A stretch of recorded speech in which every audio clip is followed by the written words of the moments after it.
Hey guys, and welcome back to another episode of Rain Day Gaming. My name is Rain Day, and today, let's answer the question.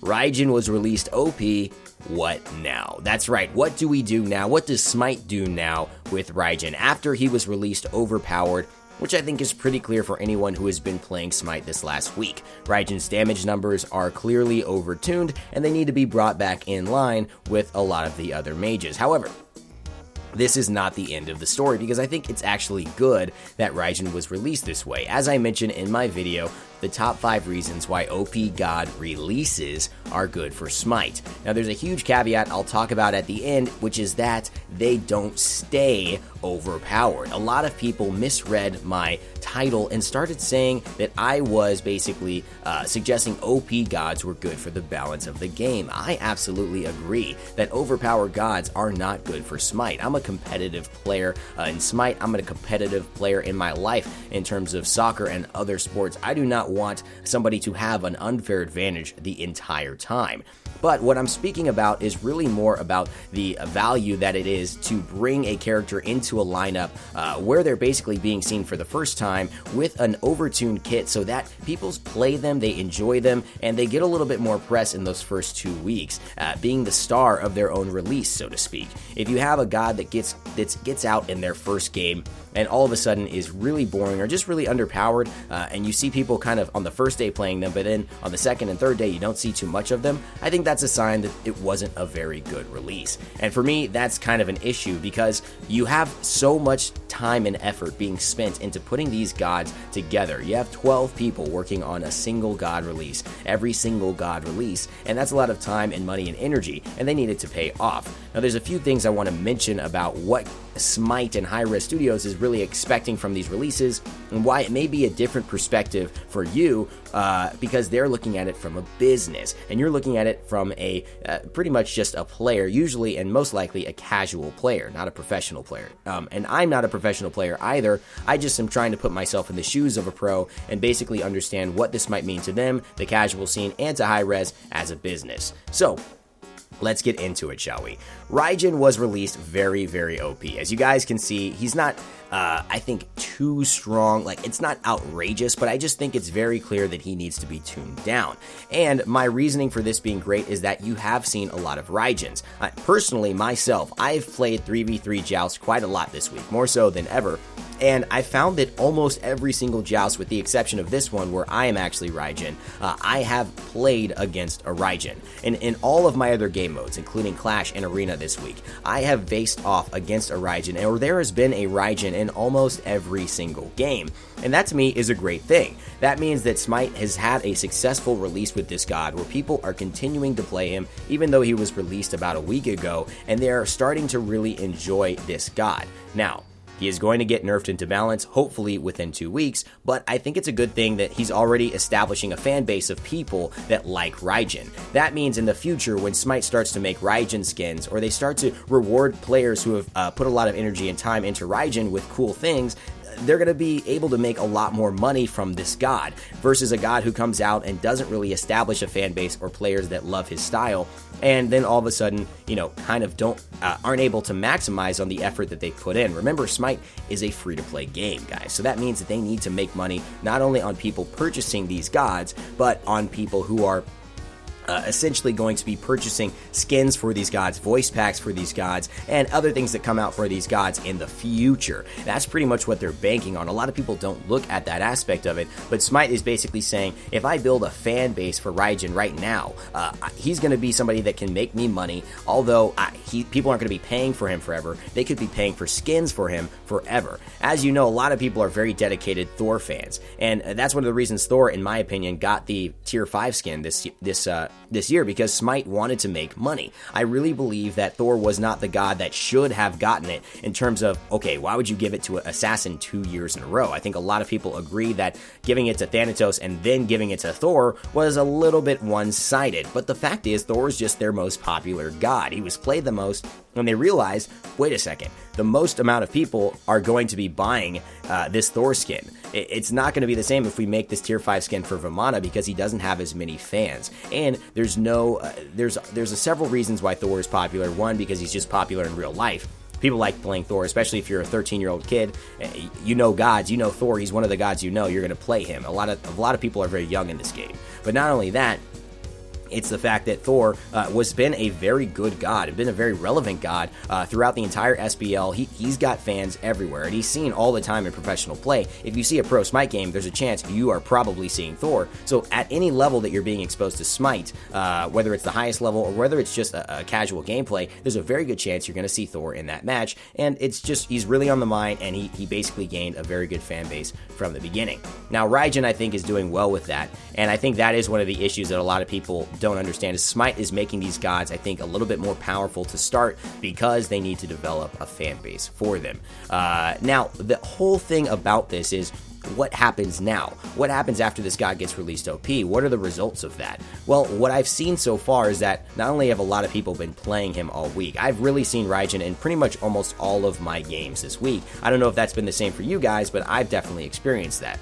So he's getting played a lot, and people, obviously, when you play a god, you're getting more experience, you're learning how to play better with that god, and you're just getting more tricks and tips in order to basically put him into a god, a pool where you know how to perform with this god a little bit better because you've played his kit quite a lot.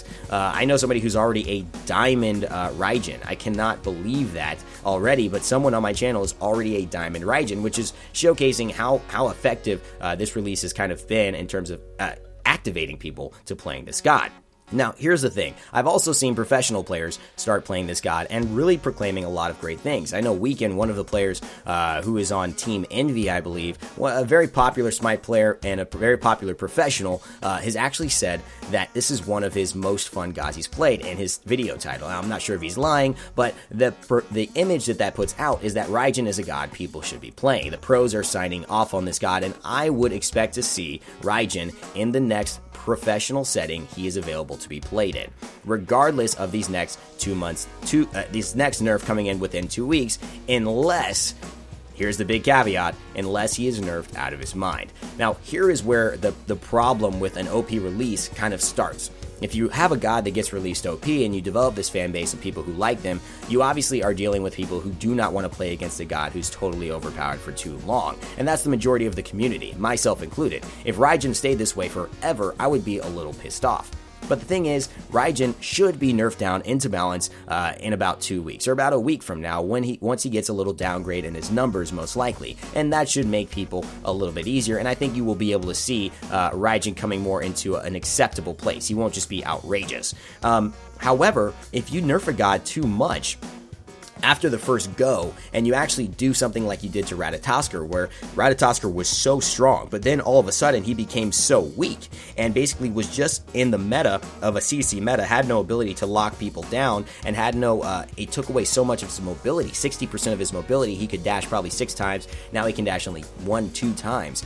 You took away all of his strengths, and there was no reason to pick him. Ratatoskr didn't just get nerfed and basically become a bad god. One of the reasons was the meta became a very, very CC heavy meta, and he has no way of locking other characters down. When you look at a Kali or a Serket, or even even a Bakasura at this point, they have ways to cripple, stun, or mesmerize, and basically get that character staying enough near them so they can finish them off and get that damage. Ratatoskr, although he has a ton of damage, he's got no way to really affect someone, and especially with the nerf to Frostbound Hammer at this point, which is one of his key items in his build that was viable, he's got nowhere to go. He is not going to get played very much in this meta, and that, again, is something that I picked up a lot from Weekend's perspective when he did his tier list. He was mentioning how his feelings were on Ratatoskr, and he's basically just saying that because he has no lockdown, because he has no ability to go ahead and provide the same things that some of the other assassins you could easily pick do, you would never pick him over some of the other options, and that's kind of the problem. If you nerf a god who's OP down to where they are no longer providing anything unique or anything valuable to a team composition, then you basically can have a very big problem, and that is one of the things that we've seen happen to Ratatoskr, and it's some other things that we've seen happen to some of the other gods in the past. Ratatoskr is the biggest example for me, though, and that's what I think we should look at in this video. So, given that, I believe he will get nerfed down, but hopefully not nerfed down into oblivion, so that I think he will be seen in the professional scene. That's my opinion. I don't know. What do you guys think about that? I'd love to hear your opinions. Do you think Raijin will be seen in the professional scene, his first opportunity? I believe that he will. I think people are practicing this god. I think people are aware of this god, and I think he's going to make an impact. I'm not sure what it will be, but right now, I think it's stupid and it's irresponsible as a pro, in my opinion, to not know how to play this god. I think you have to prepare for this god to be played by other people, and I think you need to prepare possibly yourself if you're a mid, solo laner, or whatever role you choose to pick him up in. You need to prepare, your Raijin, just in case he's available. Now, we've talked about what's been happening. People have been playing him. The pros have been seemingly signing off on the fact that he's a good god, and casuals have been, you've been seeing Raijin in every single game. What's Smite's next move? Now, we know the nerf is coming up, right? We know that's happening, but we're hoping that it's not that overwhelming nerf. We're hoping that it's not that nerf that sends him into oblivion. So let's say it sends him into a reasonable aspect.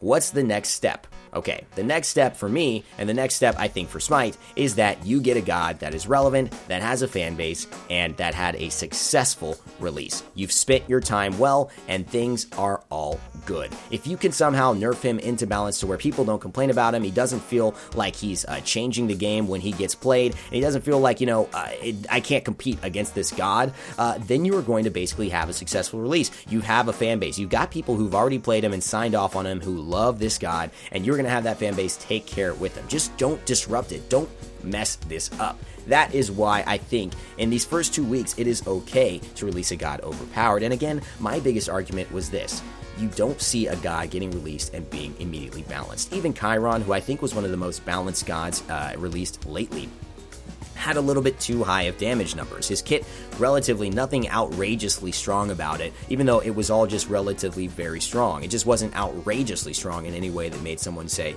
oh, that's another soul. And I think the fact is that with Chiron getting that slight downgrade, it still kept him viable. He still established his fan base. He had a great, simple kit for a lot of newer players, and I think then they were able to keep that god in balance, allow him to be strong but not too strong, and basically allow him to, have a great showing at the SMITE World Championships and not be a god that people picked and just won the game with. The problem, the things they do that make them that makes Smite lose credibility, and I think that hurts them in terms of the community. Although I understand this from a business perspective, and keeping gods like Bellona and Thor very strong because they're the face of your game. If you nerf them too low and they stop becoming relevant gods, you can't have a god like Bellona, who's the face of your latest promo video, basically be a god that no one plays. That would be ridiculous. You have to basically give them a little bit of special care because they have huge fan bases. They've been played a lot. People have put a lot of energy into them, and when the skins come out, you're going to get a lot more value for people buying skins with those fan bases if that god's being played a lot versus if that god is not relevant. I think it's really a monetary issue that Hi-Rez is doing this, but how do you keep this in the good favor of your community and do a good thing for the game? You release Raijin like you have, and then you nerf him down just a little bit. You don't take him down too much. You keep the fan base happy. You help the people who feel like he's a little bit too powerful, which is even me, happy as well. And you then go ahead with a fan base that you've acquired. You go ahead with people who are accepting him as he is, and you move on to your next release. And pretty soon people will stop complaining that Raijin is OP. Well, actually, no one will ever stop complaining gods are OP. People still complaining about many gods. That will always happen. But I think you move forward with doing the best you can. You get your money's worth for the time and energy you've put in with your workers at Hi-Rez Studios in making this god. And I feel that you really set yourself up for a lot of value in the future. And people know that you really will pay attention to the correct nerfs that need to happen. Now, let me know what you guys think about how the Raijin release has gone for you. What do you think? What do you think his nerf should be, if anything? Is it just damage, or does his kit need to change? Let me know in the comment section below, or tweet me at RainDayGaming. My Twitter is at RainDayGaming, and we can connect there. And if you have any other questions in mind, or you want to ask me something relatively quickly and get a quick response, go ahead and friend me and follow me on Twitter. We can have that conversation. Thanks so much for tuning in, guys. I hope you enjoyed my thoughts about Raijin, and look forward to more God Guides, Smite gameplays, combo tips, and top 5s coming out in the next couple of weeks. Thanks so much for tuning in, and remember to subscribe here at RainDayGaming. Remember, never give up, never stop gaming, and I'll see you guys next time.